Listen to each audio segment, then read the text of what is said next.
तर हे WhatsApp guys, तर मी डिश आणलेली आहे टोफू. तर पहिला तेल टाकून घ्यायचं आहे, त्याच्यामध्ये मोहरी टाकून कांदा घालून घ्यायचा आहे. तर कांदा घालून घेतल्यानंतर त्याला मस्तपैकी असं ढवळायचं आहे. ढवळून झाल्यानंतर असं एक टॅमॅटो घालायचा आहे. टॅमॅटो घातल्यानंतर मस्तपैकी तुम्हाला कुठला आवडता आहे तो मसाला घालून घ्यायचा आहे.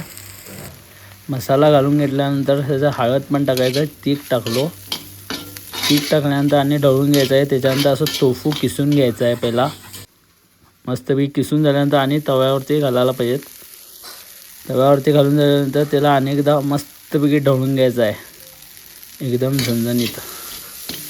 तर ही डिश आहे मस्तपैकी टोफू बुर्जी. तर बुर्जी आपली तयार झाल्यानंतर कोथिंबीर टाकून घेतलो. तर हे बघा आपली बुर्जी रेडी झालेली आहे. तर आपली डिश कशी वाटली ते कमेंटमध्ये सांगा. आणि एकदम स्पेशल झालेली आहे. आपल्या चॅनलला जाता जाता सबस्क्राईब करा, लाईक करा.